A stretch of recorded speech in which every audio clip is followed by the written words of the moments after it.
Hey.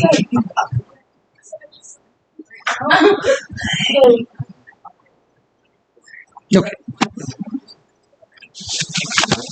Good afternoon, everybody. Good to see you all again. Let's see. I have two announcements. Let me see if I can remember them. First of all, please note that I sent out an email discussion board, or the topic for discussion board number 2 is up. It's been posted, so you can look at it and answer it and do your thread and your 2 replies. And I've also given you an extra week to get it done. So please note the change due date. You have an extra week to do it.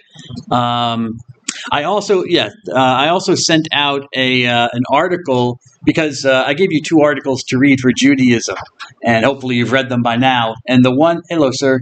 The one article on the wig controversy, I just wanted to give you some context for that because the New York Times did publish a later article a couple of months after that one.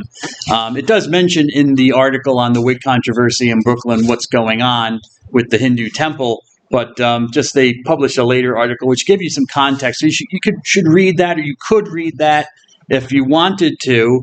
But I wanted to add to it just to, because not everything was spelled out in the article, but what was going on there, or what has been going on there, is that some Jewish women wear wigs. Because especially amongst observant Jews like Orthodox Jews or Hasidic Jews, when a woman becomes married, the belief is she's not supposed to show her hair to any other man. It's seen as sensual and stuff like that, so she should only show her hair to a man.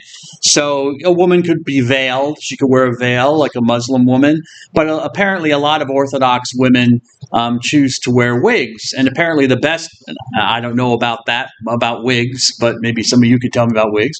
Apparently the best fitting wigs are made out of real human hair, not synthetics.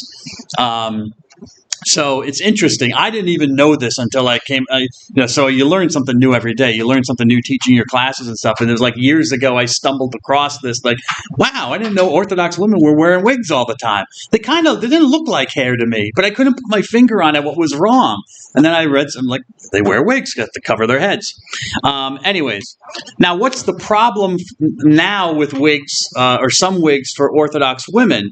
The problem is that a lot of the hair out of which these hair wigs are made comes from a temple in India. Okay, it's in southeastern India, located here in the country of India. And this temple is dedicated to, I'm presuming, the god Vishnu, because just to tell you a little bit of the story, there was a man in that area who people believed, I guess he was a good and holy man, so they believed he was an avatar of Vishnu. Now, some of you might say, well, wait a second, weren't there only 10 avatars of Vishnu officially? Yes, just go with it. Whenever people in Hinduism want to worship somebody, they usually say, he was Vishnu, another avatar of Vishnu. So, yeah, there are only 10 official avatars of Vishnu, but there are many more. Anyways, this guy was apparently an avatar of the god Vishnu, and he got hit on the head and went bald. So a local princess decided to cut off her hair, and she applied her hair to the bald spot on this dude, and he regrew hair. So as kind of like a gift to her, this guy, who was apparently an avatar of the god Vishnu, promised that devotees to this princess, those who worshipped her or prayed to her, and would offer their hair to her as a sacrifice, they could offer their hair to her as a sacrifice at this temple. And so people do. Many Hindus go to this temple and they get their heads shaved, and it's estimated that they collect about 1 ton of human hair every day. So that's a lot of people. And then the hair, they got to make money. It's religion, It's Well, anyways, crass little joke. I apologize. Bad Dr. Dunn. Anyways, but they do make money off of it. They sell the hair to wig makers, and this stuff goes all throughout the world. That's how much hair they're producing from these offerings that people make at this pagan, for Jews, a pagan temple. It could also be considered idolatry because you're offering it as a sign of worship or a sacrifice to what for Jews, observant Jews, is a false god. So rabbis in Israel decided, because of the situation, that you can't wear these types of wigs because they might even if they have one strand of hair from this temple in India, it's kind of like idolatry. It's a denial of the one God of Judaism. So anyway, so that's kind of the context for what's going on in that article, just in case you were wondering. And so I sent it to you. You can look at it if you want. Another thing I wanted to point out, I finished talking about tefillin the last class, and I just wanted to point out that, yes, there is a picture of tefillin in the textbook. You can see the box, the leather box on the man's head, and the leather straps around his arm, and also another box on his arm, because you're supposed to bind the Shema to your forehead and your arm. And in that box will be a little scroll with the Shema written on it. I thought I said that in class, that there was a picture in the textbook, but I didn't remember, and I just checked. So there it is on page 71, in case you're curious to look at it and see what it actually looks like.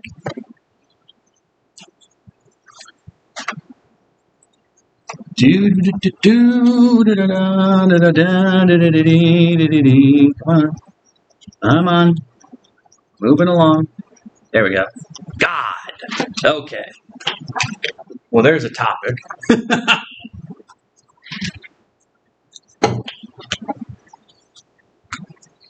The Jews and God.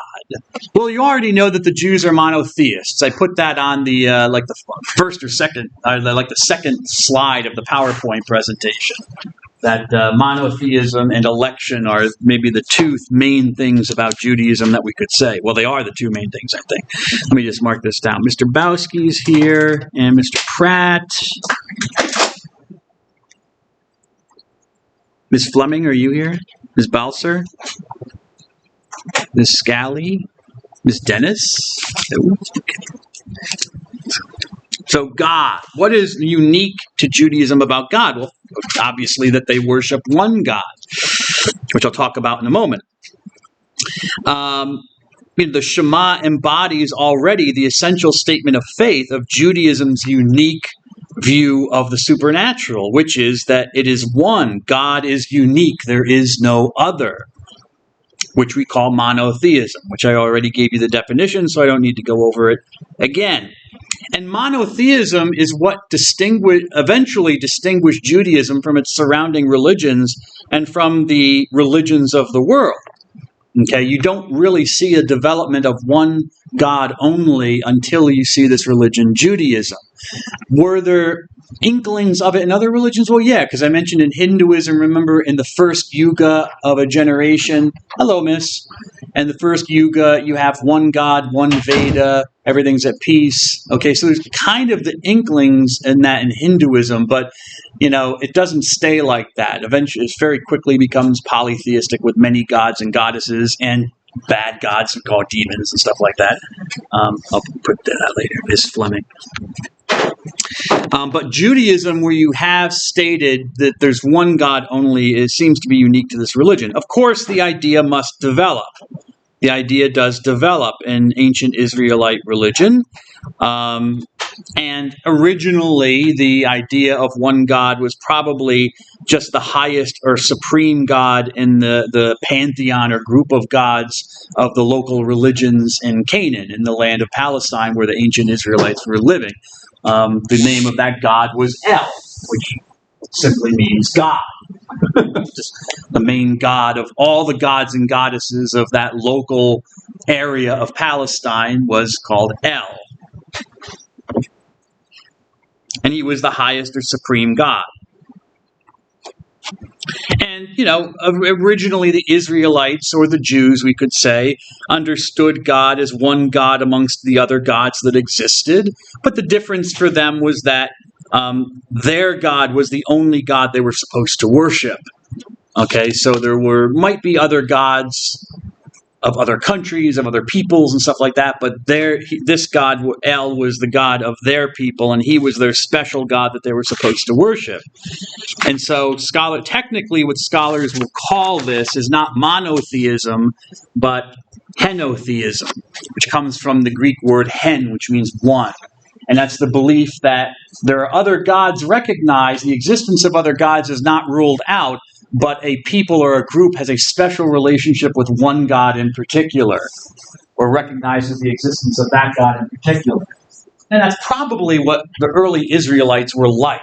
And then the idea develops into a monotheism.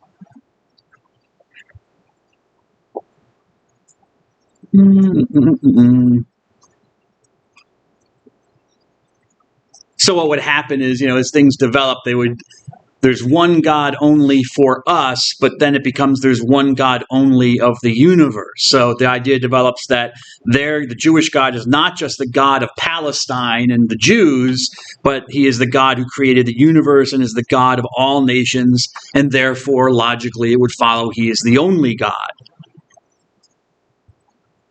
I'm going to skip over these readings. They're just examples. We don't need to worry about that. Okay. I might come to that. The Tetragrammaton. We'll see what happens. For Jews, this only God is transcendent. Okay, he's over and above creation. He's not part of creation. He is incorporeal. He's not in bodily form. Okay. So as a corollary or in addition to this idea of God being without a body, you see another unique feature of ancient Israelite religion, but also Jewish religion to this day, that there are no images of their God that can be made.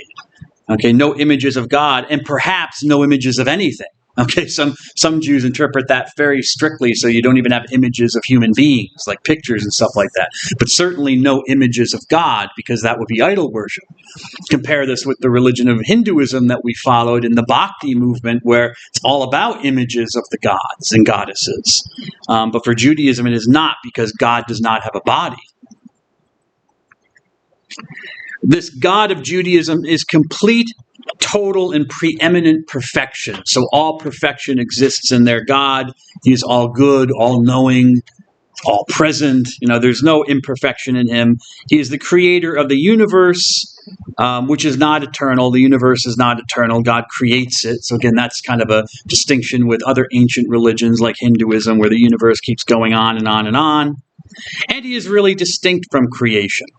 And he is good, which is, interesting, because that's interest. It again distinguishes Judaism from surrounding religions, whereas, as I said, you have the good gods, but you also have bad gods that we call demons and stuff like that, and they kind of stir the pot and can hurt people and things like that. But you don't really find that in Judaism. Even you might say, well, what about the devil or Satan or something? Nah, that's really a later development. Much later development. You don't really find that in the ancient Jewish writings of God having any sort of evil being that's comparable to him, like a bad God. There's just like you find in other religions around the Jews. No, he's completely good, and he's the only God. And he is a personal God. He cares about his creation and intervenes in history. Think again about Brahman in Hinduism, which is completely impersonal. It's not a God at all. Doesn't care about you, doesn't know nothing. The gods do, but the gods come from Brahman, but they're the way you relate to Brahman. You relate to Brahman through personal God. So, but for Judaism, God is in his nature a personal God. Do I want to do that? No, I think I will skip over the Tetragrammaton. It's a little bit of inside baseball, and we don't need to go into it so I won't test you on it. I want to skip over that. I've kind of said what I wanted to say about their view of God and how it's unique. The other thing that makes the Jews unique is the idea of God, certainly, but the idea of their covenant, this agreement that they have with the God they worship. And at the heart of the Jewish religion lies the belief that there exists a covenant, an agreement between their God and them. So we have the covenant, okay, even though there are several covenants actually made, it's just generally called the covenant, which is the unique and singular, God bless you, the unique and singular relationship existing between God and Abram of Ur and his descendants. Okay, remember Abram comes from the southern city of Ur originally, so this man Abram or Abraham and his descendants. And this belief, well, I already said that.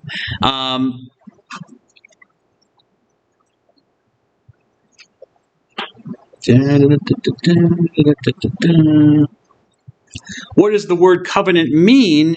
Covenant is simply a contractual agreement. It's a contract, an agreement that people make. There's no religious meaning about it. It just, it's a contract. Okay.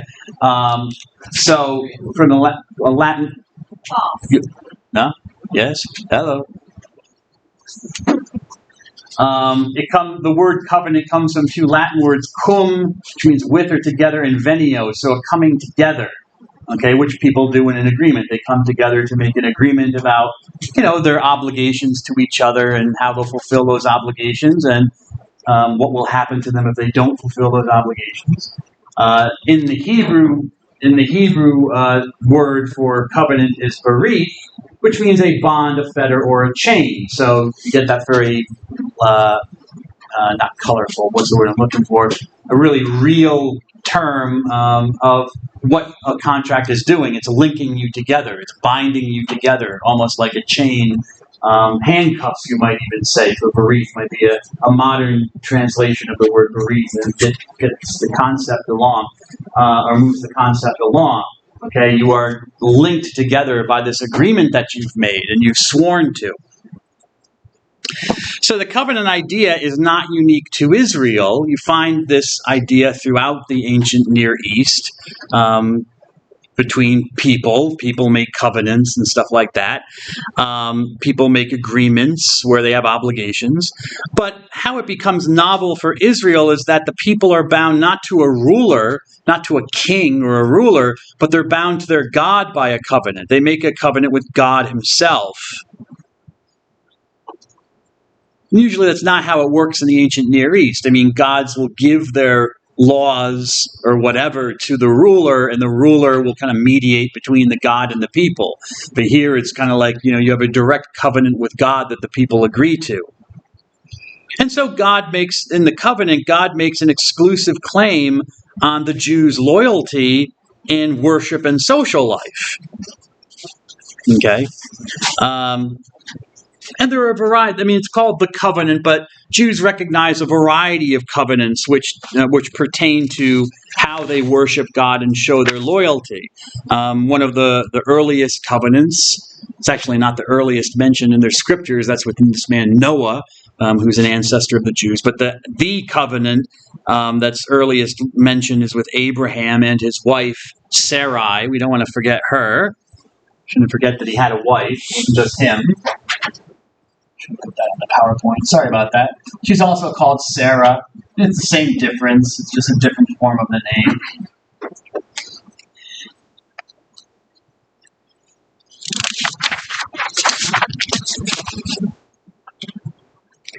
And what is the covenant God makes with Abraham?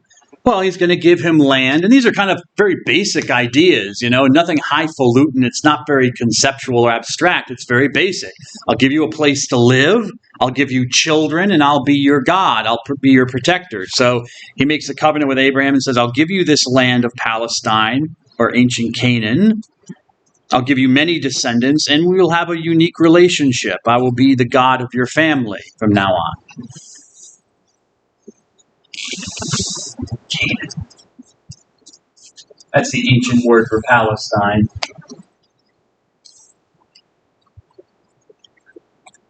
If that's the covenant, what are the obligations of the covenant on behalf of Abraham? Well, being faithful, that's a very basic, a very essential part of all Jewish life, showing your faithfulness to these covenants.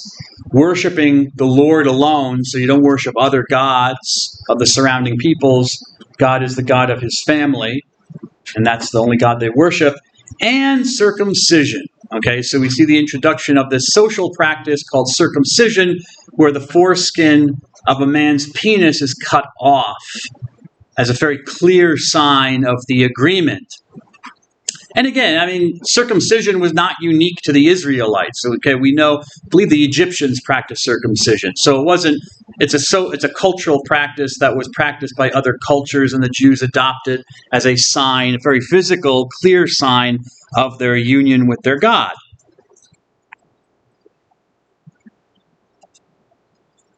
You can see what the word comes from. Chirkum, which means around, like a circus is in the round, or a circle, and chedo, which means to cut. Yes. Another covenant, a distinct covenant, is made with this man Moses, whom I've mentioned. Do you remember? God reveals himself to Moses, says, my people are in slavery in Egypt. I want to free them. And so he sends Moses to them. And in the process, he makes a specific covenant with Moses. And if you want to read that, then you can read the books of Exodus, Leviticus, Numbers, and Deuteronomy, where it's all laid out. What is the covenant? Again, reiterating the fact that the Lord is the Jews' only God, and He's only is to be worshipped. So it's kind of like there's a repetitive factor here. You keep coming back to the same idea, that I'm your God, and I'm the only one you're supposed to worship. As if like the Jews had a problem with that. They were worshiping other gods. Anyways, the giving of a law, okay? God doesn't give a law to Abraham, okay? But He does give a law book to Moses and to the people through Moses. And the law and the following of the law is to be for blessing. God will bless them. But if they don't follow the law, there will be curses, which is an essential part of an ancient Near Eastern covenant. That's part of, if you don't fulfill your obligations, if you fulfill your obligations, these are blessings. If you don't, the gods will punish you. They'll curse you. So that's basically the covenant. I can't emphasize enough that the giving of the law is a major event for Judaism. So it's this giving of Moses' law, because the Mishnah and the Tanakh, of course, the written scriptures, the written Torah, the scriptures, but also the Mishnah, the oral Torah, and the Talmud are all focused on how do we follow this law which God has given to us. What are the obligations? Well, again, faithfulness. You're supposed to follow these rules. And now we have the notion of sacrifice, this idea of sacrifice, which is the destruction of something or offering it up by destroying something. Okay, by burning it, by breaking it apart. You find this in all sorts of religions. Judaism was no different. But usually in Judaism was through fire. You would burn up the sacrifice and offer it to God. But in religion, generally, it just means you're offering up something to a supernatural being by destroying that thing, which usually involves killing it or destroying it. Killing it if it's a living creature, but if it's not, like, offering of flowers or food, then you might be just burning it up. Or you might, in some cases, just be leaving it in front of the statue of the god, and it rots eventually, and it goes to the god. That's a kind of destruction. So to make it holy, to make something sacred, if you remember when we talked all the way back at the beginning of the course about sacred and profane, sacred just means something that's dedicated to the gods. It's sacher, it's dedicated to the gods. So you're giving something to the gods, and that makes it a sacred entity, an animal, again, a plant, flower that might be offered, fire sacrifices or offering of fire, and all these things. It makes them sacred because they're dedicated to the god. So here we have the introduction of sacrifice. And if you read these books, like Exodus, mainly Leviticus, especially Leviticus, there are all sorts of rules and regulations about the sacrifices and how they're supposed to be performed for the worship. So that now becomes an essential part of Jewish practice.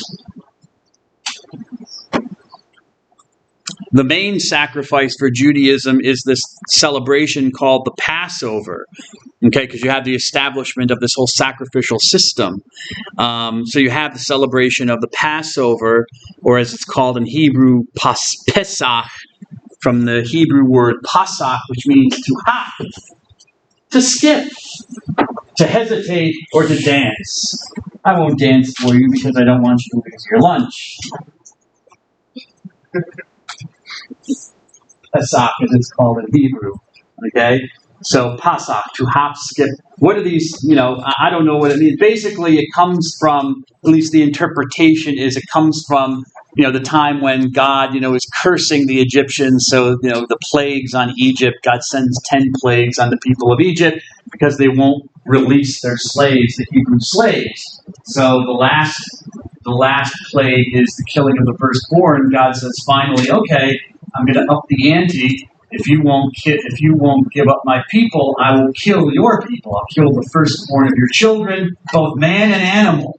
So even the animals don't fare well in that one. And what happens is, God tells the Jews to take the blood of a lamb or a goat, kill it, obviously, for sacrifice, and then spread the blood on the doorposts of your door, and on the lintel of your door, so that when God sends his avenging angel through to kill the firstborn, he'll see the blood and know, okay, that's a Jewish home, don't enter it to kill the firstborn.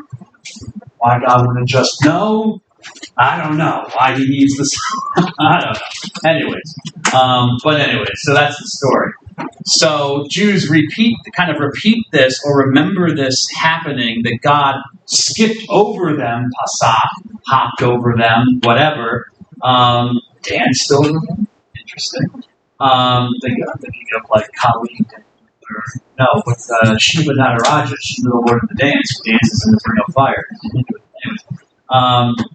Skipped over his people, passed over them, Passover, and saved them, did not kill their firstborn. So Jews remember this in a festival which they celebrate the historical event of the Exodus, the Passover.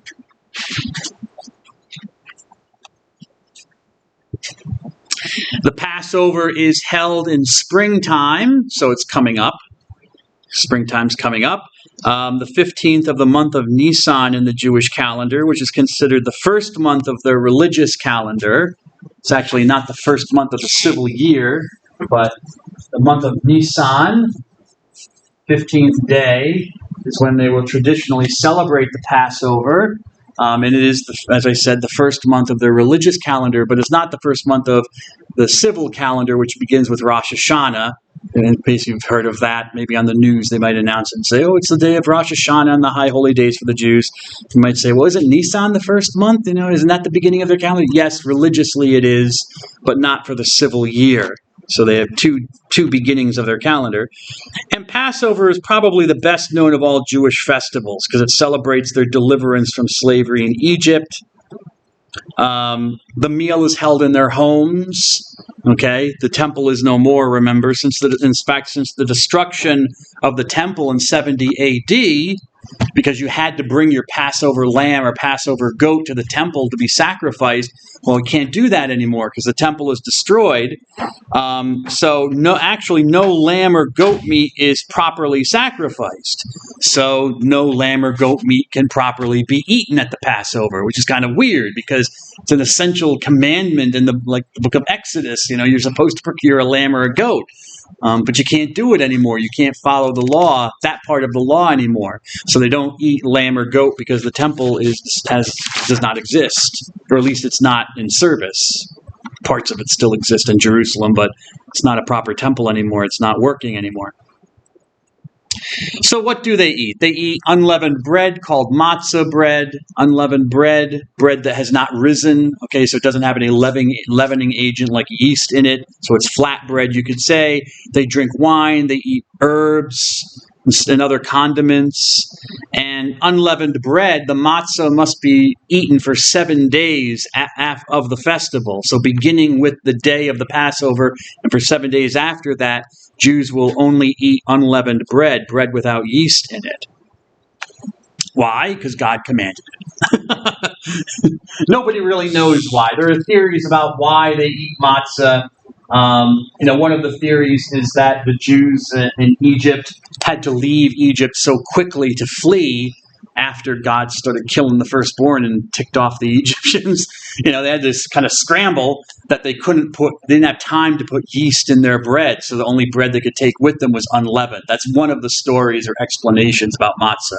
But really, who knows? I wasn't there, so I don't know what the explanation is. It's just what they're supposed to do.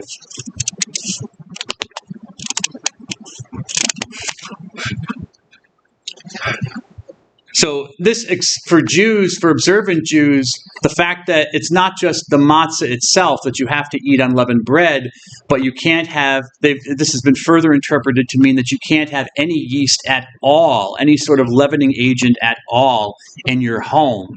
And so before the Feast of Passover, the celebration, they kind of make it like a little game for Jewish children, and they'll run throughout the house searching. It's almost like an Easter egg hunt. They'll search for, do they have any yeast or anything in the house, and they'll try to get rid of it and stuff like that and get it out of the house. Now, sometimes the search doesn't go so well, and you're not sure if you found all the yeast, right, Ms. Undercuff? You never know. I mean, there could be a bag of yeast or something somewhere, in the back of a closet, who knows, So just to hedge their bets, and this ties into one of the readings for Judaism, some observant Jews will actually sell their homes during Passover to a non-Jew. They'll find some Gentile, some non-Jew, and they'll have a contract with them that, they'll pay like $1 or something to buy their home, and the contract will state only for this certain limited period, like during Passover in the time of unleavened bread, and then it will revert back to the Jewish family and they'll own the home again. Why? And they can still, and part of the terms is that the Jewish family can still live in the house. Okay? This is how they kind of get around the fact that what happens if God comes knocking on the door, right, Ms. Pratt? It's God at the door! Do you have any yeast in there? I am the Lord, Mr. Irvin. I'm looking for yeast. So the God goes through, and he finds some yeast. There's yeast in here, and you're Jews, and it's the Passover. Well, the Feast of Unleavened. How do you explain this? And then the Jew can pull up the contract and say, yes, but the house is owned by a Gentile, Lord. We're just living here. Can't blame us. You got me. Yep. They got it. Hey, see, you got to know what kind of God you're dealing with, Mr. Watkins.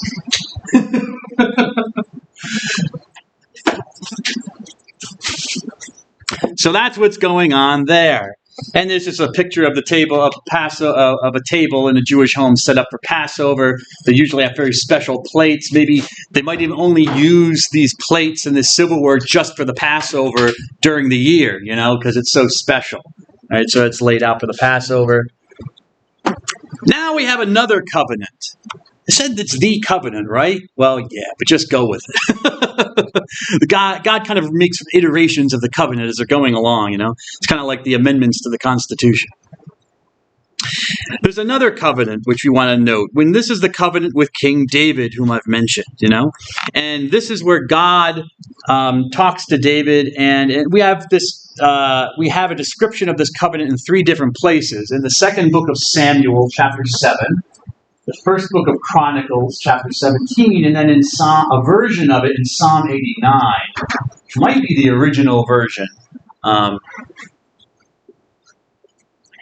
what is this covenant? Well, God promises an eternal kingdom to David. He says, your kingdom will last forever. You will always have one of your sons, one of your descendants on the throne of Israel. And God also promises, as a corollary to this, how is this going to occur? Well, God will protect you from your enemies. So anyone who fights against you, David, will be defeated and destroyed.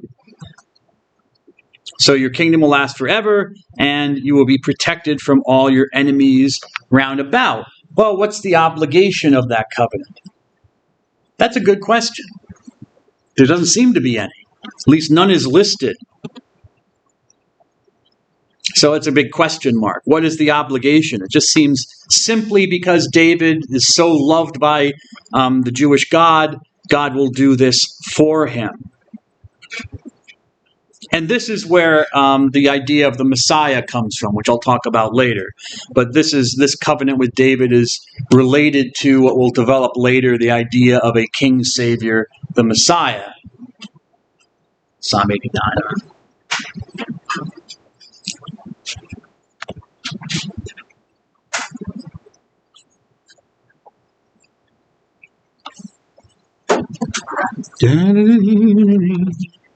The law. Okay, the law cannot be underestimated. It's very important for Jewish life. But I just give you an example of following the law in the Feast of Unleavened Bread and how Jews will try to follow that, and the extremes that some Jews will go to make sure that they do not break God's law. That's very important. A lot of Jews will describe it as building a fence around the law, and I think the textbook kind of hints at this in the chapter. I don't know if it specifically says that, but the image is used of building a fence around the law. So all these rules and regulations are meant to keep you as far away from violating the law as possible so that you don't even come close to breaking God's law. If you offend God, then bad things happen. The essence of the law is the 10 Commandments. You have a definition of what those are, a list of essential guidelines for human conduct. And these are 10 laws proclaimed by God to Moses. And these are probably some of the earliest laws of the Hebrews. And they're traditionally ascribed to coming from this man Moses, but scholars think they developed over centuries, probably, these 10 guidelines. We have two versions of them. One is in the book of Exodus, in case you're curious to look it up. They're basically the same. There are some minor differences. Well, I should say minor differences. There are some differences that are to note, but really they're basically the same. So there are no really surprises. In the book of Exodus, and then repeated later in the book of Deuteronomy, at the end of the Pentateuch, or the Torah, not the Torah, the Torah, excuse me.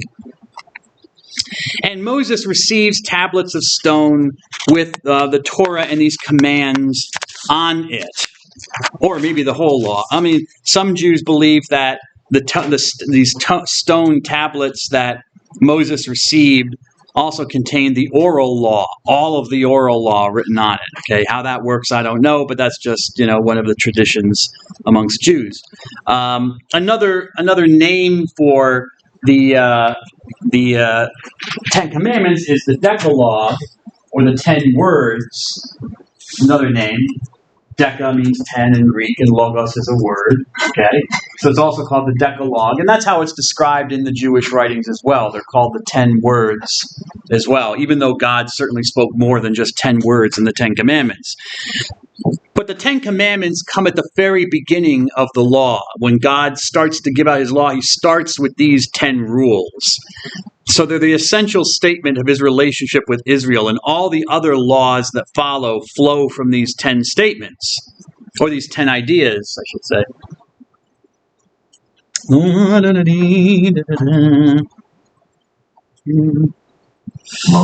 went to the mountain, and God spoke unto him. Moses, this is the Lord thy God, commanding you to obey my law. Do you hear me? Yes, I did. Yes, What? nothing. Yes. Oh Lord, why have you chosen me? What would you have me do for you? I shall give you my laws, and you shall take them unto the people. Yes, Lord.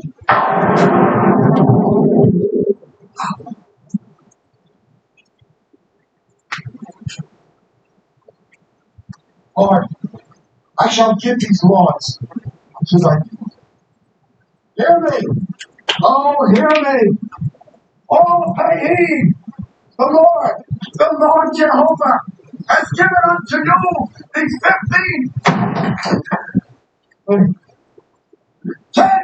10 commandments for all to obey.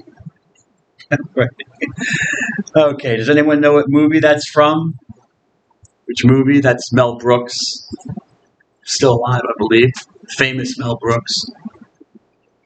No? Not sure? Don't know? No? The History of the World, Part 1.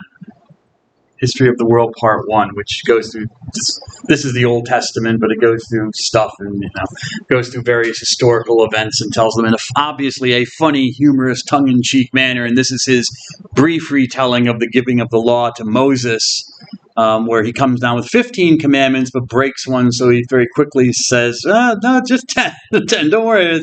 Which is interesting because it actually, in the biblical story, that actually does happen. We don't have the original commandments. Well, we do have the original commandments eventually, but the original commandments Moses is given by God. They're given to him by God, but Moses goes down the mountain and finds out that the people have completely lost their faith in God, but within the time that he went up the mountain to see God and get the law.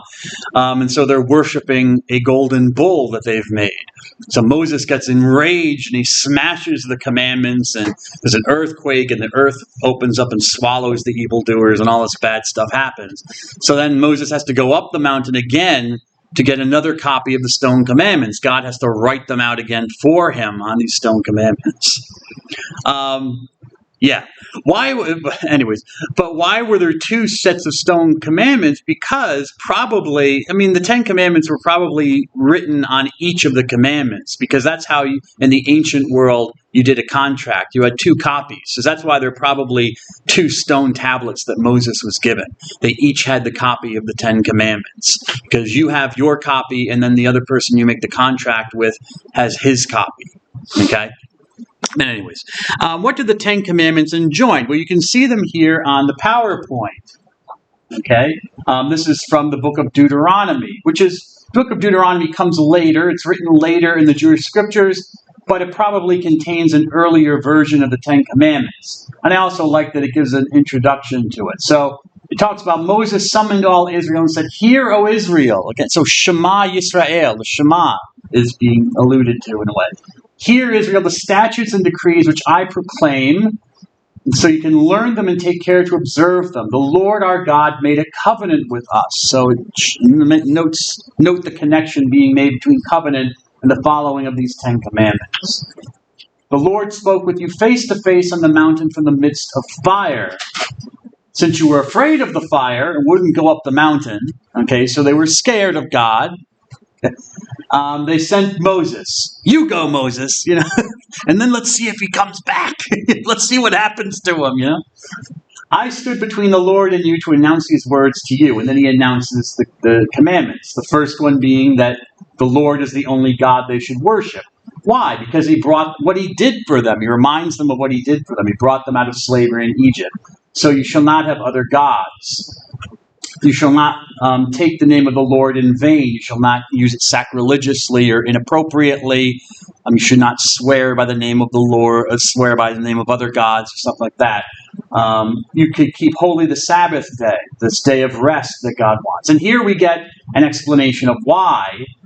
Okay, why should you do this? You can work for 6 days, but on the seventh you should not work, because remember you were slaves in Egypt. And the Lord your God brought you from there with his strong hand and outstretched arm.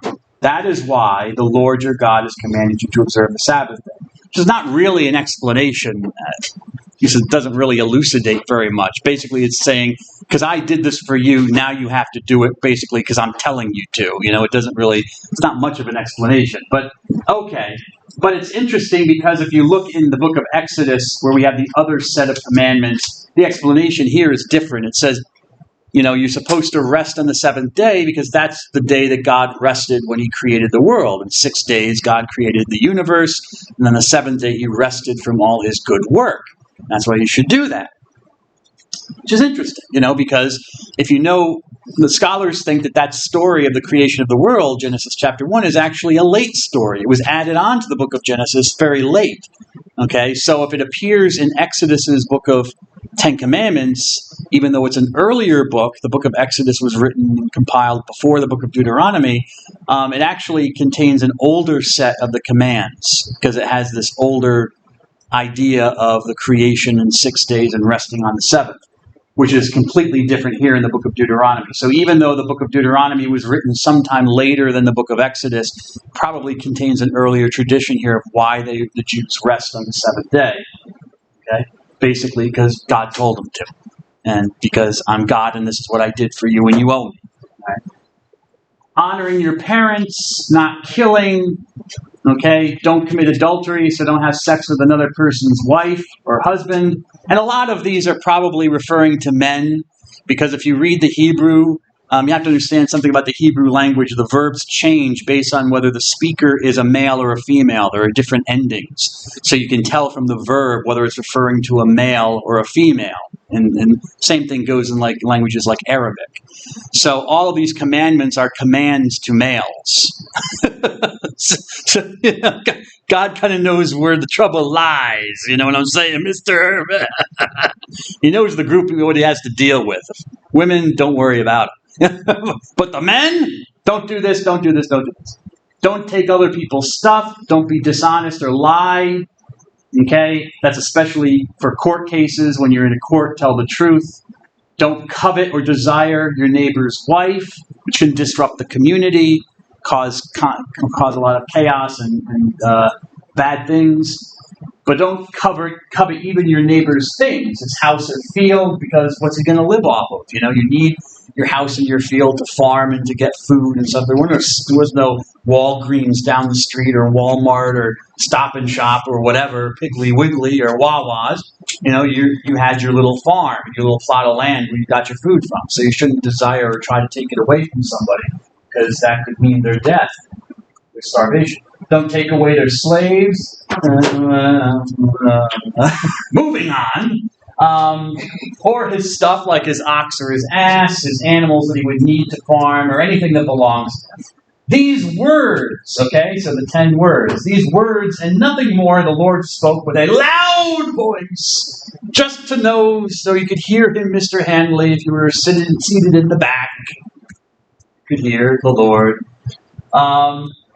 To the whole assembly from the mountain, in the midst of fire and a dense cloud. And God wrote them upon 2 tablets of stone and gave them to me, i.e. Moses. God gave them to me. So God come directly from God. He wrote them on the tablets. That's interesting that he says these words and nothing more, because that's chapter 5 of Deuteronomy. And I got my Bible here. I'm trying to think. I forget how many chapters Deuteronomy actually has. Let's see. Deuteronomy. Ooh. 34. 34? He wrote these words and nothing more. Well, apparently God has a different definition of more than what I have, you know? Because he goes on for like 30 more chapters. But anyways. So there we have the 10 Commandments.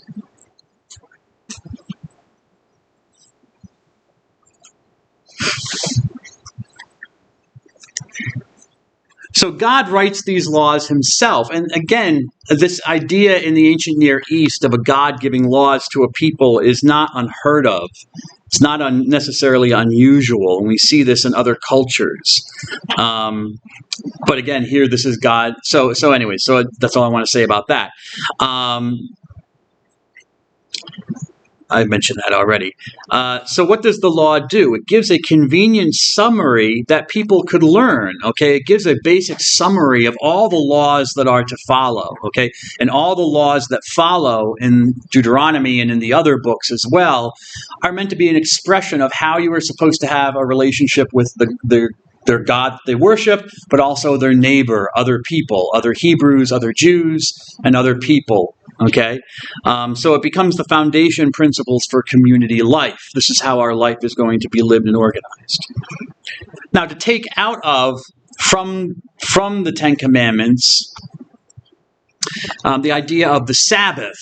Okay, this third commandment of the Sabbath, which I talked a little bit about.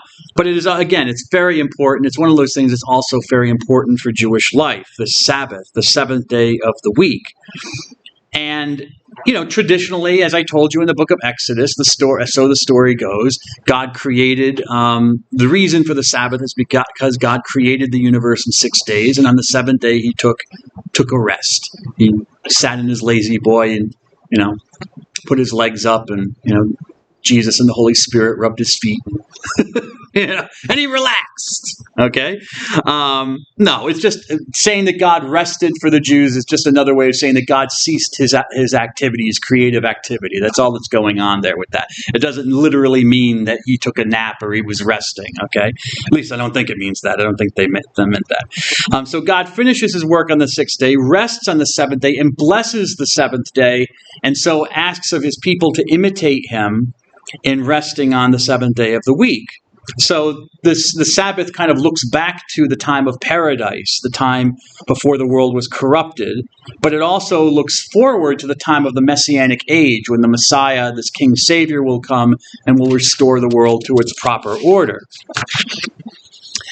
The word Sabbath comes from the Hebrew Shabbat, which means to stop doing something, to cease, desist, can also mean to destroy.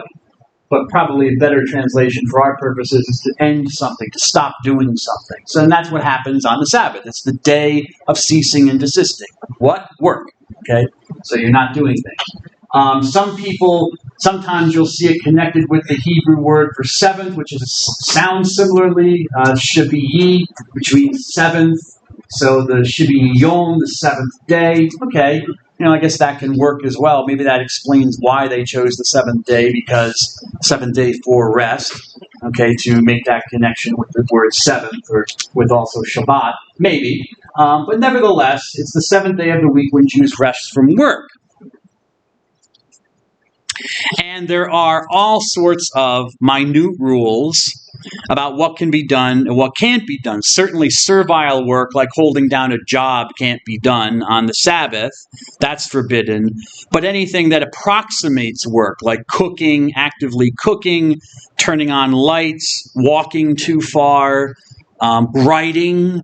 Okay, I think it says that in the article with the contract with the guy for the Passover, that the guy who's a Gentile, of course, a non-Jew wouldn't know this. And he said, when should I bring, can I bring back, the contract, I think on Saturday, so you can sign it? And the guy's like, no, I can't sign it on Saturday. That'd be breaking the law. So you can't write on the Sabbath either. That's considered work. You can, of course, save a life. You can do anything to save a life on the Sabbath. Okay, so obvious, so that's an obvious principle, I think. So you might be a Jewish ambulance worker, and even though you're an observant Jew, obviously you're going to go out to get somebody if you get a call on the Sabbath to save a life, certainly. Okay, but there are all sorts of rules of what you can and can't do on the Sabbath. Another thing, and this is not mentioned in the Ten Commandments, but it is mentioned in the law, and it's certainly very important, is the idea of what Jews eat, what goes into their bodies. And this is where the kashrut or the kosher laws come in that are often associated. Yes, miss? Are Seventh-day Adventist Sabbaths the same? Our Seventh-day Adventist Sabbath? Yeah, it would be the same. In fact, that's where it comes out of. The Seventh-day Adventists they're Christians. They develop, I want to say in the 1800s. But anyways, they develop out of the interpretations of a woman. I think her name is Ellen White, if I remember correctly. I think her name is Ellen White, and her interpretations of Scripture.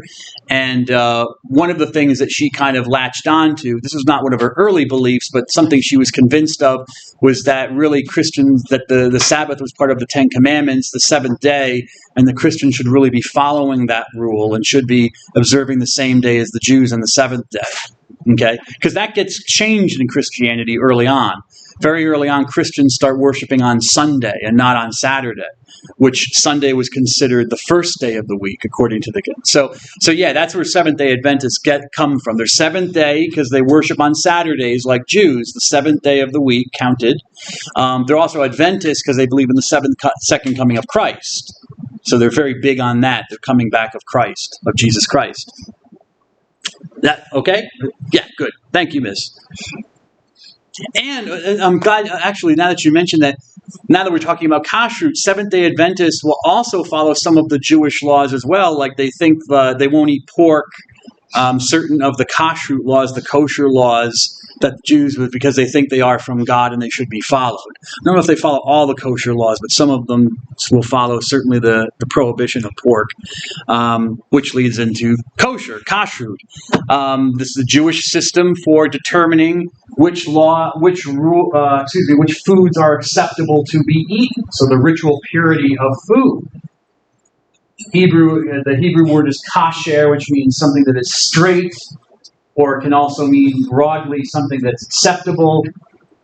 And if you're curious to look up where those rules are, at least in nucleus form, in their beginning form, you can look to the book of Leviticus chapter 11 or the book of Deuteronomy chapter 14. And what are these basic rules for kosher eating? The basic rules are Jews can only eat meat from animals that chew cud and have cloven feet. Cloven means that they're separated. The hoof is separated in the middle, so it's cloven. It's cleaved. Cloven, a cloven hoof. So it has to have a cloven hoof, and it chews cud. And animals that chew cud are those that kind of regurgitate, like kind of spit back what they're eating back into their mouths, and they have a second stomach, which helps them digest. So that's chewing, what they call chewing cud. So those two conditions for eating animal meat, chewing cud and having a cloven or split hoof. So obviously a cow fits that. A cow chews cud. You see them out there all the time in the field. And they're chewing their cud. And they also have cloven feet. They have cloven hooves, I should say. So they fit the bill. All right, there. So their meat, most of their meat is kosher because there are other rules about what parts of the body are acceptable and which parts are not. So not all of the cow is kosher, but a lot of it is. A camel would not be kosher. A camel does seem to chew cud. I believe it does, but it doesn't have a cloven hoof. It just has like feet. Okay, doesn't have a cloven hoof. So camel meat would be unkosher, would be non-kosher, and a Jew couldn't eat it. So that's that. So oxen, goats, sheep, yes, but a pig. A pig has cloven hooves, but it doesn't chew cud. That's why famously Jews cannot eat pig's meat or anything related to pigs. And I mentioned the camel. The camel chews cud but has no cloven hoof. When it comes to fish, what about fish? Well, for fish, Jews may only eat sea creatures that have scales and fins. Scales and fins. No scales, no fins, not kosher. Can't eat it.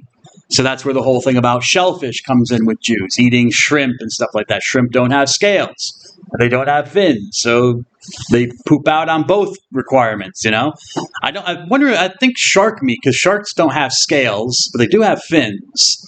Same thing with like dolphin meat and stuff like that. Not that I don't know why I'd want to eat dolphin meat. Never eaten it, so it could be really good. I don't know, you know, but I don't want to really kill dolphins because they're so cute, you know, and they're smart, you know? Anyways, so that's that. Birds, when we come to birds of prey cannot be eaten. So eagles and hawks, although there's really no list given of clean birds in the Bible. So it doesn't give really a comprehensive list of what kind of birds are kosher. So you have to consult the rabbis. You need interpretation for that. Another, just to throw a monkey into the wrench here, it's not just stuff. You can have kosher meat like you have a hamburger, which is from a cow, so it's totally kosher meat, should be kosher meat, but you can't mix it with certain things. So there's another part of the law where you can't mix meat and dairy. Certain foods may not be mixed. So you can't have a cheeseburger because cheese is from milk, which is dairy, so you can't have that. You certainly can't have a bacon cheeseburger, obviously, unless it's lamb bacon, you know, because lamb is certainly kosher, but the cheese nullifies it. So in observant Jewish homes, and to protect against this, you'll sometimes have you have a kosher kitchen, but separate parts of the kitchen where in one part of the kitchen only meat products are prepared, in another part of the kitchen only dairy products are prepared, so there's no mixing. Even when you eat, if you're at a meal and you eat meat and there might be cheese present or milk present, usually there's a time limit, like several hours. You can eat the meat, but then you have to wait like several hours before you can eat dairy, just so that the meat is still not in your stomach. So you're still not technically mixing the two things and violating the law of God. And the food must be prepared in a certain way. This usually pertains to blood, because one of the Jewish God is very big on blood and not eating blood. So, you know, the animal has to be killed in a certain way so that most of the blood drains out of the body, and then the meat has to be prepared, usually salted, and to leach out even more blood from the animal, because you cannot eat blood. That's a big no-no for the God of Judaism. It makes you ritually unclean. So there are all sorts of, so, you know, it's not just for food to be certified as kosher. You have to have a rabbi who's trained, present at the killing of the animal, who also says certain prayers and blessings and stuff like that. And so it has to be done in a certain way. So the animal has to be killed with a witness to show that it was killed properly, and it has to be prepared properly. According to the Oxford Dictionary of World Religions, the kosher rules are, quote, extraordinarily complicated in their details. So there you go.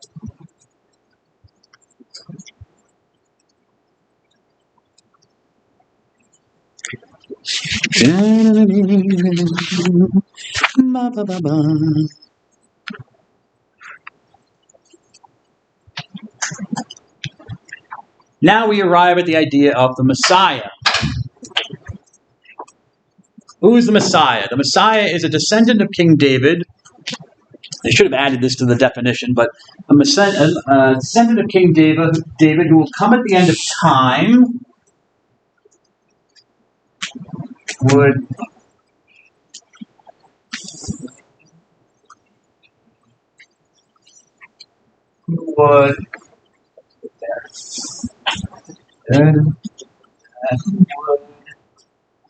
come at the end of time to restore the kingdom of Israel, defeat Israel's enemies, and establish a reign of peace based on the following of God's law. The word Messiah comes from an Aramaic word. Aramaic is a language related to Hebrew, Meshicha, and it's based on the Hebrew word Mashiach, which means an anointed one. An anointed one who has had oil applied to his body. So to anoint simply means to apply oil to something. That's all it means. And in the process of consecrating a king, for the Israelites, they would pour oil over the head of the king as a symbol of his receiving the power of God, the being filled with God's Spirit and having the power to rule. So he was anointed. The king was called the Anointed One, the Messiah. But this is a different idea. This is a future descendant of King David, because we remember from our history that the kingdom, David's kingdom, was eventually destroyed by the Babylonians in 587 BC. Okay, it has never been in existence since then. So what is this? Well, the idea comes out of that experience. Okay.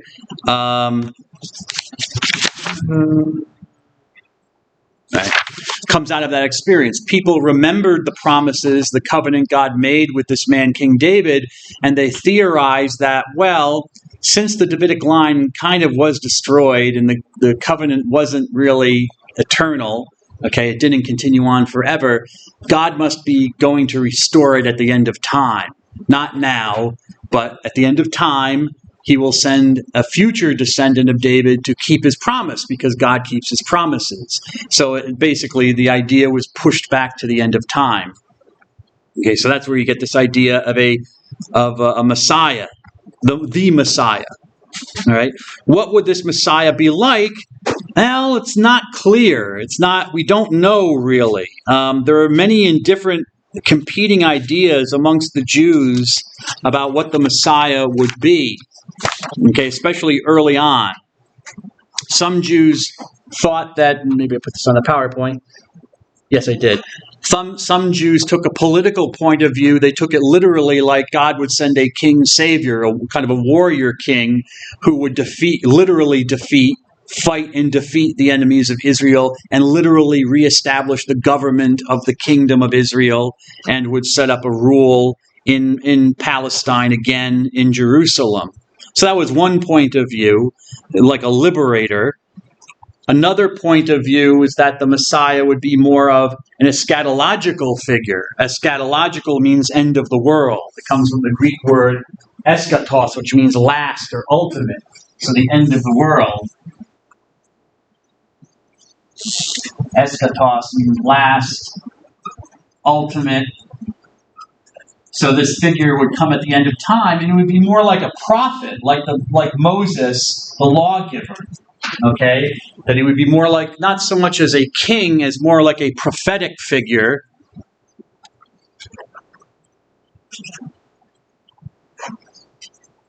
And, anyways, who would bring about, the following of the law of Moses, and that would be kind of the idea of the kingdom, that the kingdom of Israel will be the proper following of Moses' law. But then there were views that saw the Messiah more in a spiritual sense, more like maybe a priest or something. The Messiah would be kind of a priestly figure. And so some Jews talked about the Messiah of Aaron. Aaron, I think I mentioned before, was the brother of Moses and was the first high priest of the Jews. So they taught there were some people who were looking for a Messiah of David, like a king, and there were some who were looking for a Messiah of Aaron, who was like a priest. But then you had some Jews who were looking for nothing. Some Jews who didn't believe in the idea of a Messiah. What can we say today? Jews today, at least observant, and we still see this kind of division today within Judaism. More liberal Jews, like Reform Jews, completely reject the idea of a Messiah. They're looking for no one. The Messiah is kind of a concept, if you want, maybe of world peace or something like that will come about through the agency of God, but they're not looking for an actual person, and they're certainly not looking for someone who's going to reestablish the actual kingdom in Jerusalem. But then you have observant Jews, like Orthodox Jews, who take it very seriously and very literally that, yes, it will be an actual man who will come, who will be an actual descendant of King David in the flesh, and will actually reestablish the kingdom of Israel. So even today you see this kind of dichotomy or divergence in what the Messiah will be. And over Judaism's history, there have been several claimants to this idea. The most famous would be that dude. Okay, Ronald McDonald, right? Yeah. No, Jesus of Nazareth. We'll talk about, maybe you've heard of him. He had some success, or at least his movement had some success. Obviously, the most successful of the claimants. He was accepted as such by early Jews, but then rejected by all Jews. He became the founder of a world religion. We'll talk about later. But then we have our friend Bar Kokhba, or Simeon Bar Kokhba that I talked about, who was accepted by some as the Messiah. He had some success in reestablishing the kingdom of Israel for, I think, 2.5 years. One major rabbi, Akiba, thought he was the Messiah, but his death at the hand of the Romans kind of soured that belief, because the Messiah is not supposed to be able to be killed. Had another guy in the 1600s. 1676 is when he died. His name is Shabbatai Zevi, so I'll write it here on the board.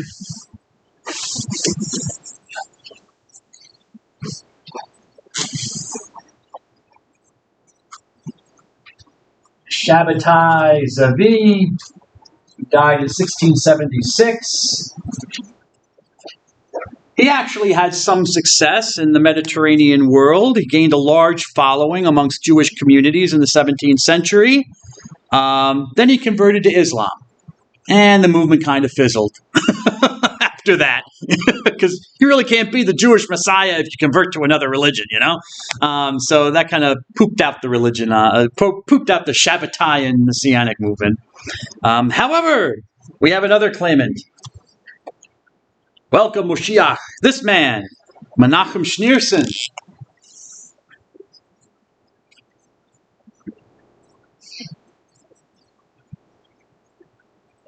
He died in 1994, I believe.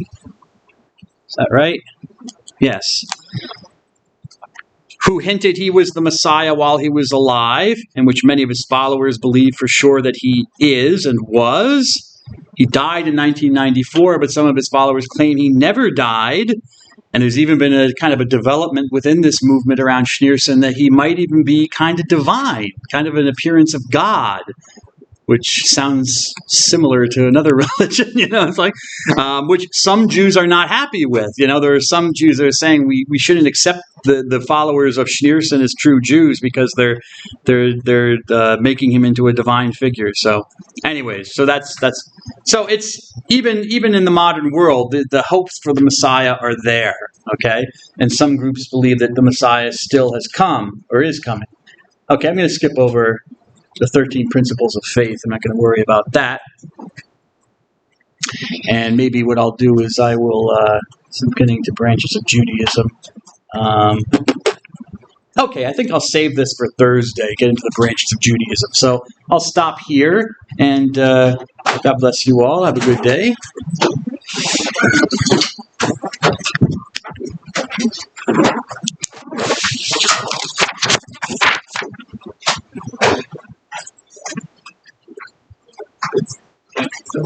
Have a good day, sir. Thank you.